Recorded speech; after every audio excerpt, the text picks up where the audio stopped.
এটা এটা মিথ্যা আশ্বাস। এর আগেও অনেকে আশ্বাস দিয়েছিলেন যে দেশ প্রধান আনবেন, 6টা ছবি বানাবেন, ফান্ড করবেন, কিছু করা হয়নি। আমরা এগুলো আশ্বাস দেবো না।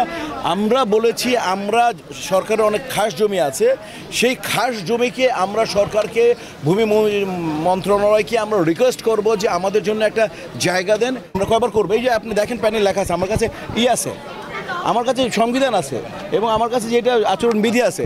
এখন আমরা শিল্পীরা তো মিলামিশে এতগুলো যদি উঠাইতে হবে, আমরা ওগুলো যাইনি। আমরা ঠিক আছে মিলেমিশে করি। অনেকে আজীবন লাইফ মেম্বার ছিলেন, তারা নির্বাচন করতে পারেন না। আমরা অনেক কিছু যাতে শান্তির জন্য আমরা আরও বেশি সতর্ক। প্রশাসনের প্রত্যেকটা নেতৃস্থানীয় লোক বলতেছেন যে মানে দেশের মানে যিনি দেশ প্রধান তিনি চাচ্ছেন যে শিল্পী সমিতির নির্বাচনটা অবাধ, নিরপেক্ষ এবং সুষ্ঠু সুন্দর হোক। উনি বলছেন এটা ফ্রি, ফেয়ার অ্যান্ড ক্রেডিবল। তো এটা আমরা ইনশাআল্লাহ প্রশাসন চেষ্টা করছে, আমরা চেষ্টা করছি এবং সেটা অব্যাহত থাকবে। মিশা ভাই, যদি বলে আপনাদের প্রতিদ্বন্দ্বী পক্ষ, যদি বলি প্যানেল পক্ষ না প্যানেল করবো, তারা ঘোষণা দিয়েছে যে তারা নির্বাচিত হয় তাহলে শিল্পীদের আবাসিক ব্যবস্থা করবেন, ফ্ল্যাট দেবেন। আপনাদের এরকম ধরনের বর্ধমান ঘোষণা আছে? তারা ফ্ল্যাট দিবেন।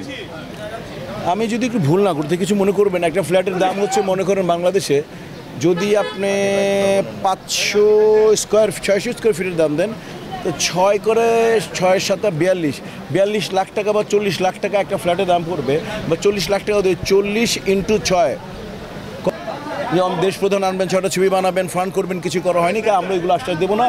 আমরা বলেছি আমরা সরকারের অনেক খাস জমি আছে, সেই খাস জমিকে আমরা সরকারকে ভূমি মন্ত্রণালয়কে আমরা রিকোয়েস্ট করব যে আমাদের জন্য একটা জায়গা দেন। আর দেশে অনেক শীর্ষস্থানীয় ডেভেলপার আছে, তারা শিল্পী বান্ধব অনেক ডেভেলপার আছে, তাদেরকে আমরা বলবো বিভিন্ন সংগঠনের সাহায্য নিয়ে যে আমাদের যারা ভূমিহীন বা আমাদের যারা বাসস্থান ঢাকায় নেই, তাদের যাতে অ্যাটলিস্ট 2টা রুম, গুচ্ছগ্রাম যেমন সরকার করেছেন না, তো এরকম 2টো রুম, একটা কিচেন, এটা আমরা সরকারের কাছ থেকে খাস জমি যদি পাই, আমাদের কঠিন চেষ্টা থাকবে সরকারের কাছ থেকে খাস জমি আদায় করা। এবং ওই সমস্ত যাদের নেই, শুধু আমাদের 600 জনের মধ্যে অনেকে তো বাড়ি গাড়ি অনেক কিছু আছে, ফ্ল্যাট আছে, যাদের নেই তাদেরকে বেছে সরকার যদি দেয় তাদেরকে এবং ডেভেলপমেন্ট কোম্পানিকে আওতায় নিয়ে লোন গভর্নমেন্ট কাছ থেকে নিয়ে তাদের হয়তো ছোটো ছোটো আমরা ফ্ল্যাট করে দেওয়ার চেষ্টা করব। আমরা এটা বলেছি সরকার জমি দিতে হবে, ফ্ল্যাট যারা ডেভেলপমেন্ট কোম্পানি আছে তাদের সাথে আমরা নেগোশিয়েট হবে, আমরা চেষ্টা করব। আমরা মিথ্যা কথা বলতে পারবো। লাস্ট কথা জানতে চাই যে আমার সহকর্মী জানতে চাইছিলেন যে আসলে কি সুস্থ হচ্ছে কিনা, আর এখন পর্যন্ত ভোট কতগুলো পড়লো জানলেন কিনা? এখন প্রায় আমরা মনে হয় 165-এর মতো হয়ে গেছে। আমি লাস্ট শুনছি 150 থেকে 200-র মতো হয়ে গেছে। আর এখন পর্যন্ত আমি কোনো কিছু প্রবলেমেটিক কোনো কিছু পাইনি।